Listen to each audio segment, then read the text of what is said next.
ዛሬ ፌስቡክ ላይ አንዱ የማርያም ፎቶ ጋር ሄዶ ፎቶ ተነስቷል። ያንን ፎቶ ፖስተው ወደ ነብያት ሃይማኖት መጣ ብለው ጽፈውበታል። እንዴ ነብያት ማርያም ፈጣሪን ወለደች ብለው አያምኑም እኮ። ራሷ ማርያም ፈጣሪን ወለድኩ ብላ አታምንም። ፈጣሪን ወልጃለሁ ብላ ተናግረም ተንፍሳ ማስተምራ ማታቅም። ነብያት ኢየሱስ ከማርያም የተወለደ ፈጣሪ ነው ብለው አያምኑም። ሲጀምር ነብያት እኮ በጣም ብዙ ነብያት ከራሱ ከኢየሱስ ከማርያም እና ከነቢያችን መሐመድ አለይሂ ሰላቱ ወሰለም ውጭ ያሉት ነብያት ከማርያም ከኢየሱስ በፊት ፈጣሪን አምነው ሰብከው ጽድቃቸው ተመስክሮላቸው የሞቱ ናቸው። ወደፊት ፈጣሪ ይወለዳል ብለው ነው የሚጠብቁት። አስባችሁታል? ፍጡር ወደ ኋላ ፈጣሪ ወደፊት። እንዴት አይነት ነገር ነው? በነገራችን ላይ ቅናት የሰው ልጅ ያሳብዳል የሚባለው ነገር እውነት ነው። ምክንያቱም የነብያትን ሃይማኖትን ሰብካለን ወደ ነብያት ሃይማኖቱን ስለምንለኛ ሙስሊሞች ያደረጉት ነገር ለምን ይቅርብን ብለው የማርያም ፎቶ ያለበትን ወደ ነብያት ሃይማኖት። እንዴ የትኛው ነብይ ነው የማርያምን ፎቶ ቤቱ ግርግዳው ላይ እየሰቀለው? የትኛው ነብይ ነው ማርያም ፈጣሪን ስለወለደች ከፈጣሪ ልጇ ጋር ታማልዳለች ወላዲተ አምላክ ናት እግዚአብሔርን ወልዳለች ብሎ የሚያምነው? የለም።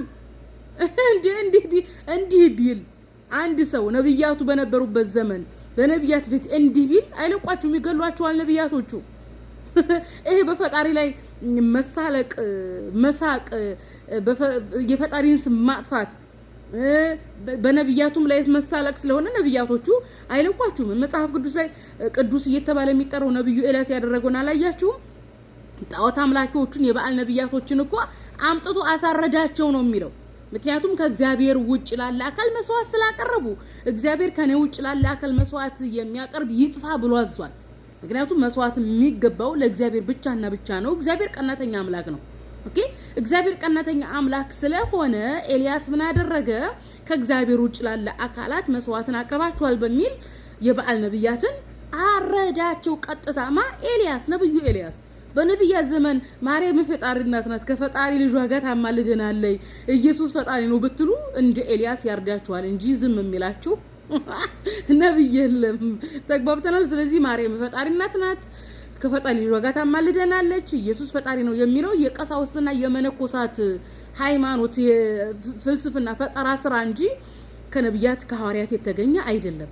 ስለዚህ አንድ የማርያምን ፎቶ አንጠልጥሎ ፎቶ የሚነሳ ሰው ኢየሱስ ፈጣሪ ነው ወደ ኢየሱስን ፈጣሪ ሊል መጣ ማርያም ፈጣሪ እናት ናት ብሎ ሊያምን መጣ ካላችሁ ወደ ነብያት ሃይማኖት መጣ ብላችሁ ሳይሆን መጻፍ ያለባችሁ ወደ መነኮሳቱና ቀሳውስቱ ሃይማኖት መጣ ብላችሁ ጻፉበት።